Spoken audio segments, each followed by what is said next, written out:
What if I were to tell you that the next 20 minutes finding a deeper connection to the natural world is enough to make lasting changes in your life, especially when done in increments every day? Join me for the next 20 minutes as we work with discernment and what that means for your life and how discernment can lead us towards healing, towards awakening, towards wellness. Take a big deep breath in, a big exhale, and feel the weight of your body. And prepare to launch into the waves of your life and what discernment might mean for you.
Sometimes for me, discernment is much like the foam that's around this rock here. Because oftentimes I see the rock, I know the rock is there, but the foam adds a little bit of unclarity. And I look at discernment as, how do I wipe away the foam so that this decision or that this situation is clear to me? You might want to sit with that, ask yourself the same question. If you have something, a decision or something that you're working with today, what are you not able to see? Are there different angles, just like this rock? Are there different things that are obscured by a foam? Because when you think of foam, foam can be easily wiped away. So oftentimes with discernment, it's really about just wiping away the foam to see things more clearly.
Another thing that's really important when working with discernment and really in doing anything that is leading you towards self-clarity is taking an inventory of your fears. If you have a big decision that you're trying to make, or you're trying to work and lean into discernment, it's really important to work with nature's intelligence to better understand your fears, because it's likely that your fears are the foam on the rocks, or your fears are the nooks and crannies in this big root that's on the beach. Take a big deep breath in, a big exhale. Feel the weight of your body and reflect on what fears might be getting in the way, what fears might you be able to work through on the path to discernment in your life.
Another thing to consider with discernment are, what are the clues around you? Maybe those are context clues. And that's why working in nature is so important, or can be so helpful, is because nature's intelligence helps you find clarity. That self-clarity is what will help you in making a decision, or what will help guide you towards wellness or towards healing. And I look at it as all these little pieces on the beach here. There are parts shells, there's agates, there's sand, there's all different things here. And it's a little bit like life. There are all kinds of context clues, there are all kinds of conversations, innuendos, all sorts of things from the media. They're all over the place. And I reflect on, how can I find the right clues? How can I be clear enough to look for the things that are going to be important for me in this path to discernment? I invite you to spend some time with the context clues on this beach, which are shells, which are sand, which are agates, and sit with that notion of, what are the clues in my life?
a little bit of a wet one today, and it also illustrates the value of moisture, of water, of rain, of the waves, of all the things that you see here in this beautiful beach setting near Westport on the Washington coast.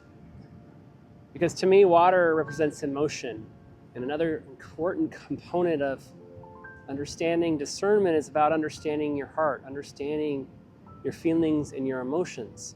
And you can connect with the natural world. There's opportunity to connect with the natural world through the scenes that we see with water. And there's water raining on me now, blowing from different directions, and there's the water of the waves of the ocean.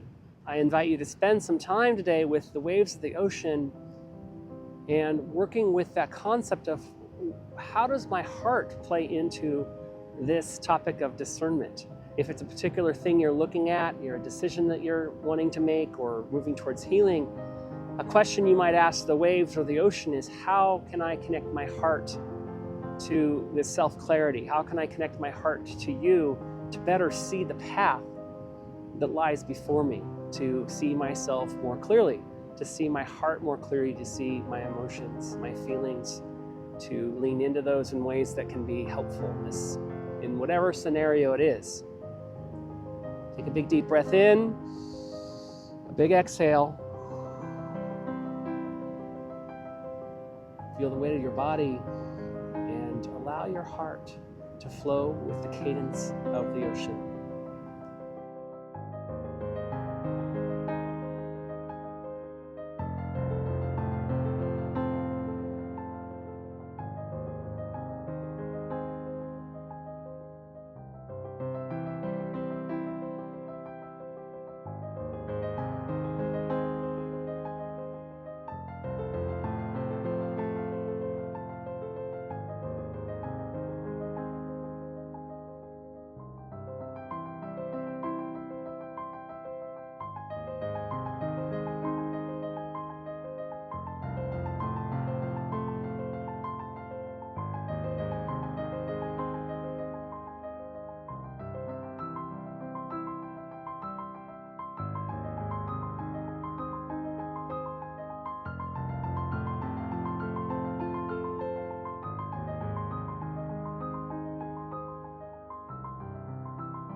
Nature is in constant movement, especially at a seascape like this in Westport, Washington on the Washington coast.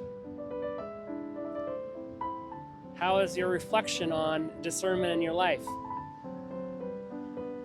Are you able to see the nooks and the crannies of the fears that might keep you from seeing yourself more clearly? Are you able to allow your heart to wander with the waves of the ocean? Please remember to subscribe to my YouTube channel, to like, comment, share, to do all those things. But most importantly, I want you to remember that just 20 minutes a day doing something connective in nature, like what we just did, adds up over time. It creates the increments that lead you towards lasting changes in your life, whether that's the path to healing, to general wellness, or awakening. Thank you for joining me today, and I'll see you down the road.